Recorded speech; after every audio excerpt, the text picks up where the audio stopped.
Bring to us your poetry from inspiration sought. Come join us with your images, your verses, words and thought. From here we'll share your balladry with those who do not know it. This platform's here for you to show the world that you're the poet. Welcome to episode 65 of You're the Poet, the poetry podcast featuring you. I'm host Matt Burgio, and I'm here with co-host Phil Burgio. Phil, welcome. Happy to be here. Here at You're the Poet, our purpose is to share our love of poetry with the world and invite you to do the same. We want to start by saying thank you to all of our listeners who have made You're the Poet possible. We hope you enjoy the podcast and the poetry that is shared. If you've written any poetry and you want to share it here, whether you just have an interest in poetry, consider yourself an amateur poet, or are a professional poet with published works, contact us to be a guest on a future episode. Our featured guest for this episode of You're the Poet is Linda Davenport, who is joining us from Harrison, Tennessee. Linda, welcome to You're the Poet. Thank you very much, y'all. I'm happy to be here. Yeah, we're glad you can join us, and we look forward to your contribution to the episode. To start things off, we're going to turn it over to Phil to share the classic poem for the episode. Okay, this is a poem by Robert Frost, probably one of the most well-known American poets. I'm not going to go into too much detail, but if you're a poet, or even if you're just an American, you should know who Robert Frost is. It's called The Oven Bird. There is a singer everyone has heard, loud a midsummer and a midwood bird, who makes the solid tree trunks sound again. He says that leaves are old and that's for flowers. Midsummer is to spring as 1 to 10. He says the early petals fall as past, when pear and cherry bloom went down in showers, on sunny days a moment overcast. And comes that other fall we name the fall. He says the highway dust is over all. The bird would cease and be as other birds, but then he knows in singing not to sing. The question that he frames in all but words is what to make of a diminishing thing. Robert Frost. All right, thank you. Yeah, Frost is one of my favorite poets. Yeah, for anybody that has been listening to the podcast, you know that Phil and I both enjoy Robert Frost, and I know for me, he was one of my early inspirations for writing poetry.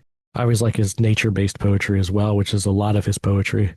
Yeah, the last time we had a Robert Frost classic poem, I found him reciting his own poem on YouTube. So we put that out like, hey, Robert, you're the poet. Show us what you got. Nice. I should look for this one. All right, well, next I'm going to share a poem for the episode. So this poem is a short poem that was inspired by the snow that we've been having here in the Midwest lately.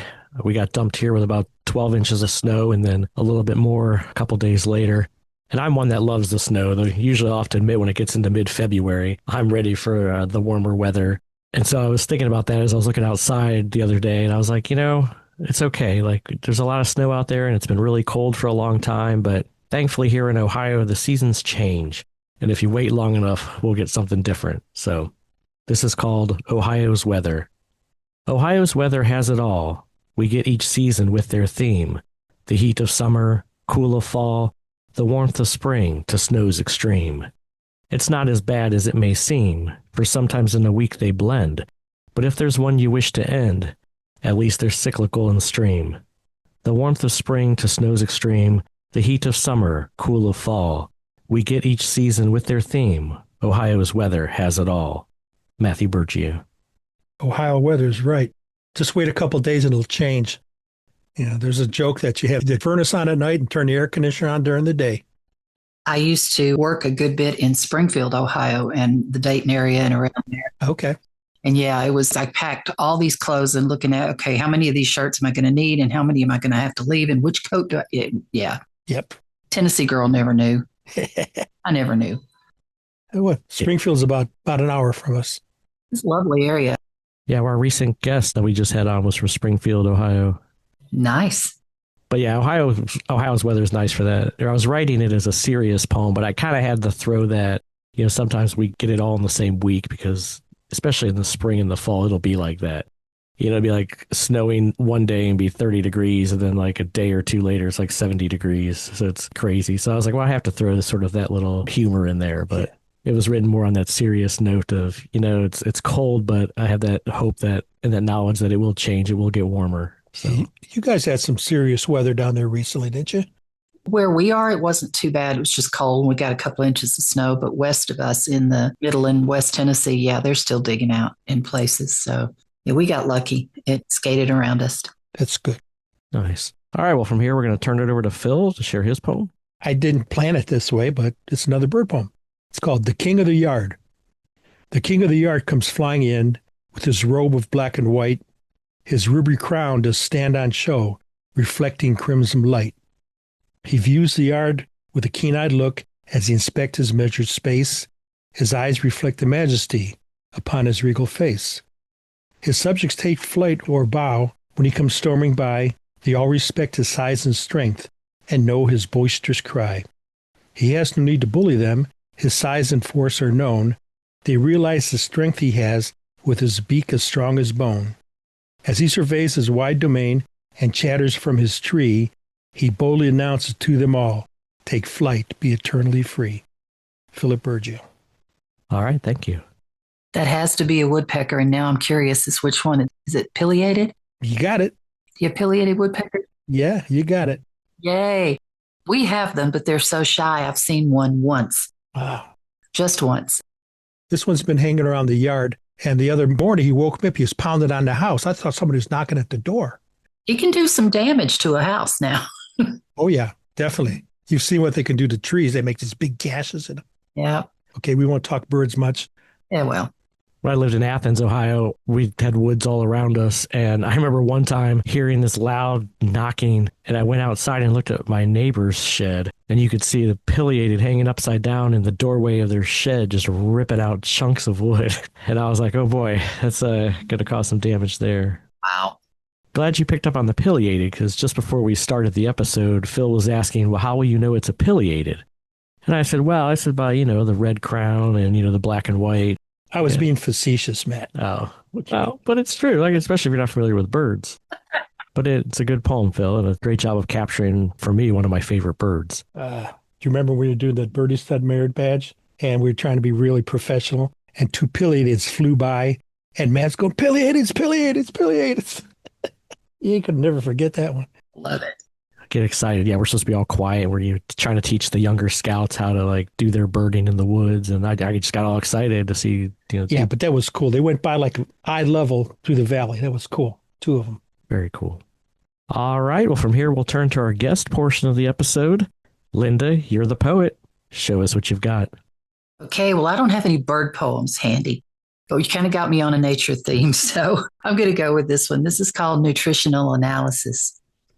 I had blackberries for breakfast this morning, grown on a nearby mountain by a couple no longer young, but still in their prime. I tasted their youth, felt the grit between my teeth of a too tight budget and a too small house, smelled their dreams of acreage, farmland, a life made rich and full by sweat and soil and a solid work ethic. I mashed up my berries and watched the juice run in the bowl, saw blood from blistered hands, and heard the curses muttered under the breath when another machine went down and there was no money to fix it.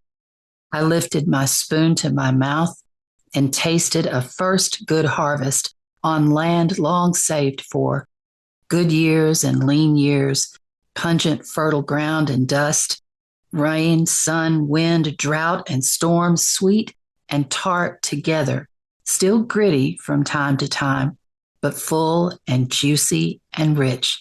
A breakfast so full of life, I could taste it. Linda Davenport. All right. Thank you for sharing. I really liked this poem when you sent it to me for a couple different reasons. One, from just picking blackberries and raspberries here in our fields and yards as a child and carrying that on as an adult. And also it reminded me of years past here when Phil and my mother would have grapevines and they would harvest the grapes to make either pie or jams or even wine some years. Mm. Yeah, the wine was before the kids because the kids took all the jams and pies from the grapes. But that was okay. I enjoyed them all. This one came about because there was a couple that literally lived on a nearby mountain, and they raised blackberries, strawberries, and would come into town, into downtown Chattanooga, about an hour and a half, and they would sell them. And they were just so energetic and happy, and they would get up super early, and they would pick and show up right on time, and we would all just clamor over them because they raised some of the best berries in the whole region. And I always thought about it because there's so much work that goes into it.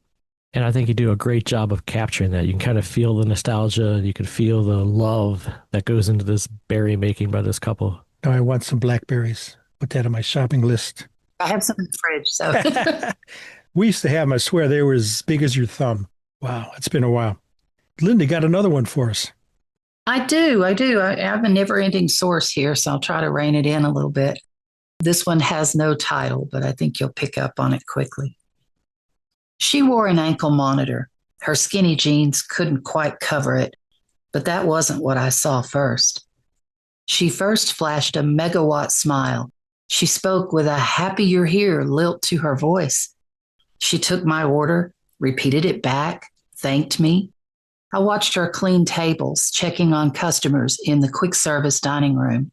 A party of 3 were celebrating a birthday. She took note, shared genuine good wishes. Before the 3 left, the birthday girl, a mid-teen cutie with her parents, handed her a tip. She hugged her tightly and then her mom, thanking them sincerely for the kindness. After they left, she turned to me with shiny eyes and she said, "That ain't nothing but God right there. Nothing but God." I don't know why I can't stop thinking about her. Someone's beautiful baby girl with the megawatt smile and the ankle monitor. Linda Davenport. All right. Thank you. I like that. I like the line, nothing but God, nothing but God. That's a straight quote. That's sweet. I was going to ask if this was from a real life experience. Apparently so. It was. Yeah, it was. I was sitting in a Wingstop, just a little fast serve place, and this young lady was just shining light everywhere, doing everything, busy, working with an ankle monitor on. And all I could think about is that juxtaposition of what we think about when you see that and what she was giving off, the energy she was putting out. And it stayed with me. I think it really shows you not to judge people, that who knows why she has the ankle bracelet or the ankle monitor, and just, seeing that. And I know some people would be turned off or have these preconceived negative thoughts about her. And I like how you focused on the positive and her happy you're here lilt to her voice and those positive, bright smiles she had and things like that. Yeah. Like I said, it stayed with me. I still remember that moment very clearly going, wow. She might have done something that was illegal, but it might have been morally right, You never know. It could have been morally wrong. We're all capable. Yeah, that's true. Walking on either side of that line, anytime, any day. And some of us get caught in it. Some of us don't. It just happens. Yeah, definitely. Seems like she's making the best of it, though. She was trying. All right. Well, before we continue on with some more of your poetry, tell us a little bit about your poetic journey. Well, there's not a lot to tell in that except that I started doing this. I think I was 11, and I had written some cutesy little rhyming poem about boys. And I read it to my mother, who promptly said, "You didn't write that. There's no way you wrote that." I didn't. No, you did. Yeah, I did. Go wash some dishes or something. And then I had a teacher when I was in high school. I was probably freshman, who opened doors for me by the fact that she never came to me and said it, but she told fellow teachers when they would have lunch. And my librarian would go, "Miss Cloyd told me about you. You've got a lot of talent as a writer, young lady." And I remember it so clearly because no one to that point had acknowledged it. You can have a feeling about something, but you really need a little external feedback sometimes. I owe that woman such a huge debt of gratitude. And other than that, I write. I write because things happen, and I do some things that are metered and rhyming, but primarily it's just the cadence of the constant conversations that are going on in my head. And as you can tell, I'm also rather chatty at times. So, well, I think it's great that you got some encouragement, because a lot of times that makes a world of difference. To hear that validation or that encouragement from others is definitely great. I think a lot of us as poets or, even musicians, I know you got a little bit of that in common with me, that you have a lot of self-doubt sometimes. And a lot of times you're doing your things for yourself and you're like, well, I don't know what other people will think about this. And so sometimes it's nice to hear that other people think you have got something going there. It definitely helps.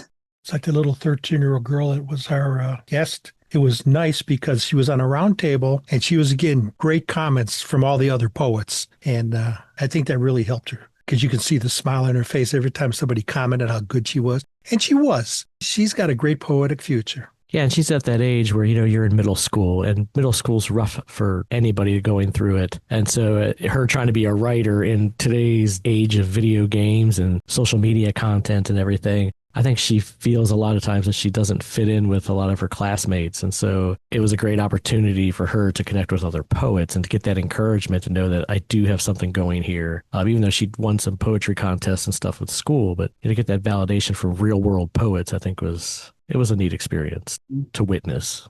Yes. So real quick, tell us a little bit about your music and what you got going on there. Because I know music and poetry have a lot related. I don't know if there's anything you want to say about that or...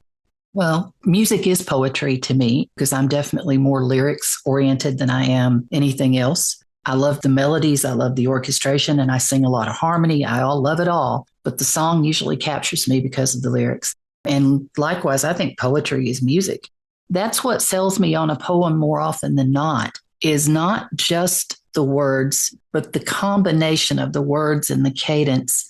There's something about a rhythm to something like that doesn't have to be syncopated. It doesn't have to be anything special other than it moves with the image itself. And in those two things, music and poetry to me are synonymous.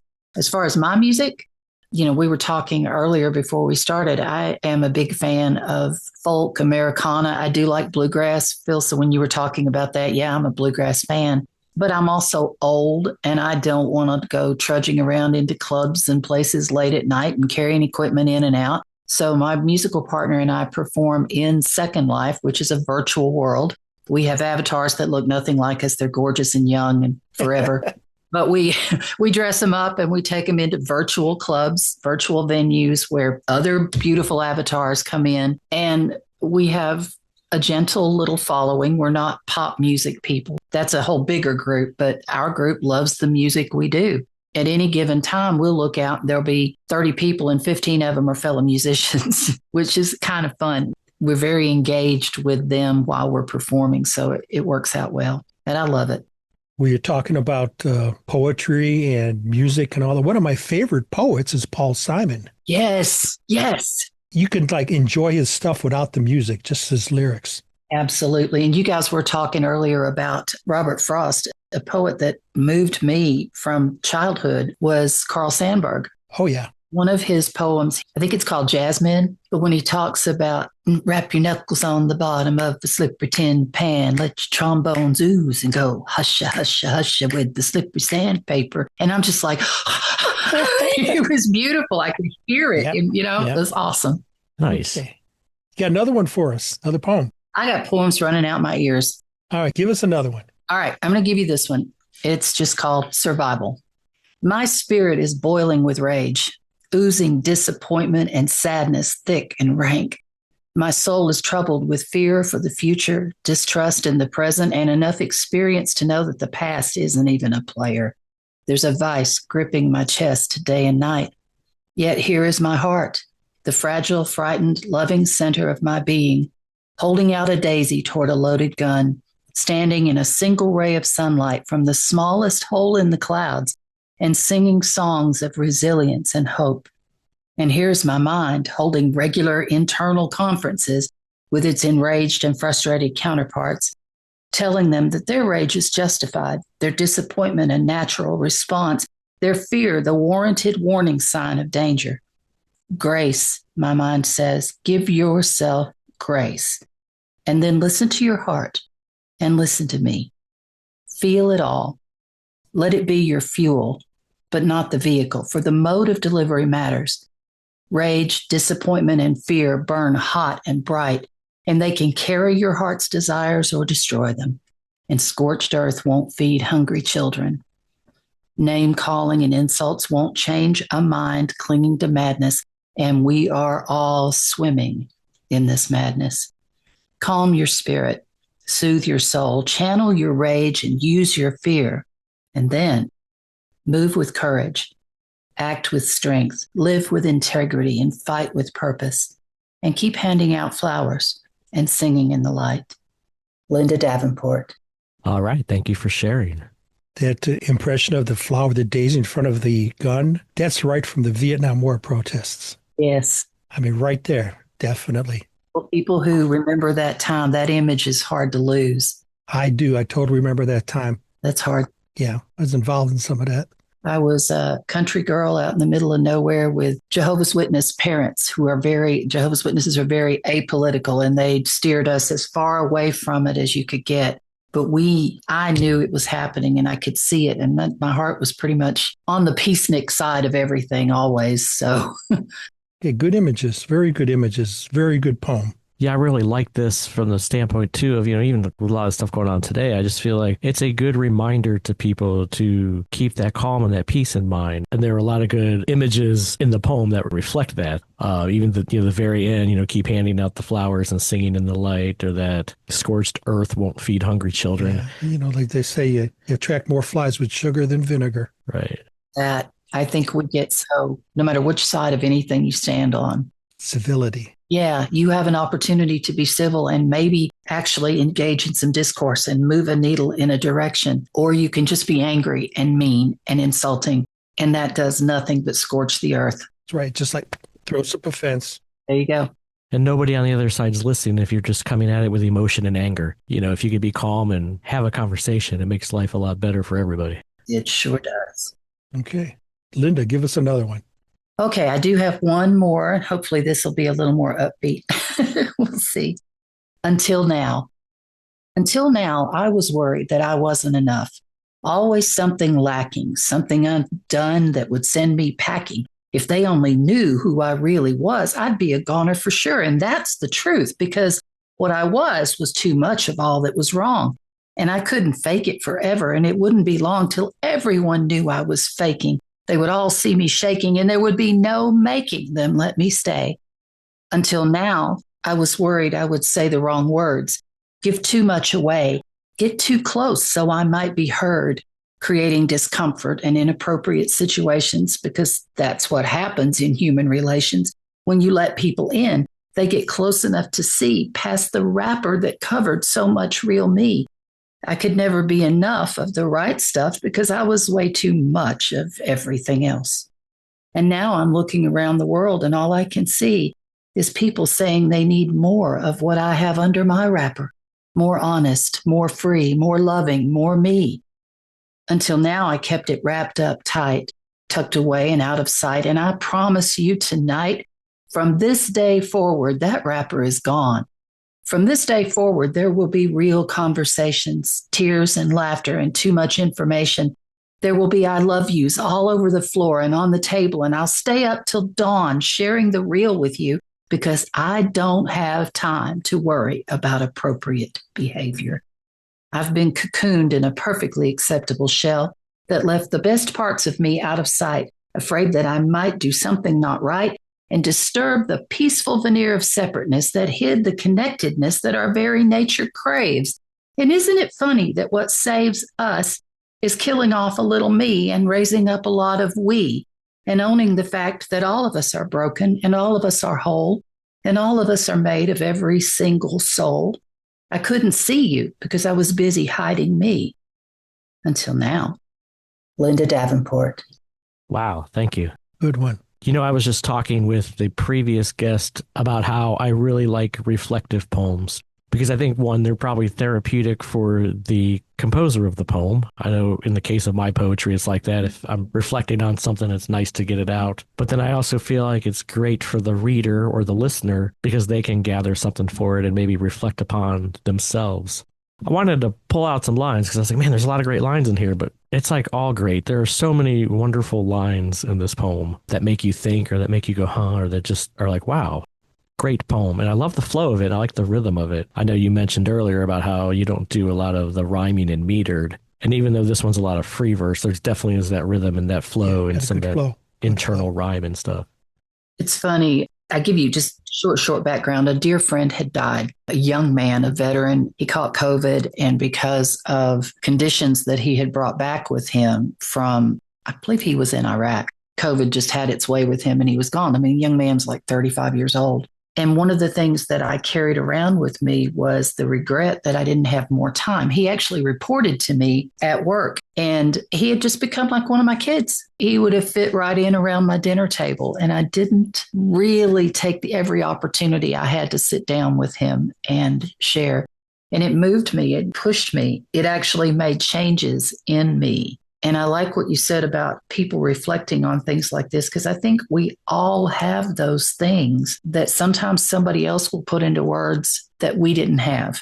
I know I read things all the time, and Andrea Gibson said she would say things that I knew were in my heart that I didn't have words for, and just knock me to my feet or to my knees every time. And I like that about poetry, especially. It's back to that songwriting too. You know, most times when we love a song, if it's because of the lyrics, which we talked about, because me, I either love songs because of their lyrics or I love songs because of the beat and the music. But especially the ones for the lyrics, it's because we connect to them in some way that we're like, I relate to that, you know, and that's a deep thing. And we definitely, of course, see that in poetry as well. Thing about music, it's like there's a lot of songs that bring back so many memories and so many emotional memories just by listening to that song. Yeah. All right. Well, before we wrap things up, is there anything you'd like to say about your poetry or your poetic journey? I am kind of working on a website where I can put a lot of things out there and just have them in the hope more than anything that there'll be, like we said, those connecting moments. If I had anything to say, it would be this to like the 13-year-old you talked about and other poets, people, writers of all kinds. When you say, I want to be a writer, my first response is, you're already a writer. Amen. If you are doing it, you're there. If you want to be published, that's a whole nother thing. But if you are writing, you are a writer, and don't let anybody quell that voice because it's too important. Amen. Great advice. All right. Well, as we wrap things up, we want to let our listeners know that we're grateful that you've taken the time to tune in. We hope you're enjoying the poetry shared here. And if you haven't already, please subscribe to the podcast and share it with others. If you would like to support You're the Poet and what we're doing here, there are a couple of ways to help. You can find links on our website to our Buy Me a Coffee patron site, as well as our You're the Poet store, where you can buy You're the Poet merchandise and share your love of poetry with the world. Thank you for your support as we continue to grow. Please check out our website and various social media outlets to keep up to date with You're the Poet. You can find us on Facebook, Instagram, YouTube, and our website, you'rethepoet.com. Until next time, Phil, thanks for joining us. Happy to be here. Linda, thank you for being our guest. It was fun. Thank you. Thank you to you both. Goodbye.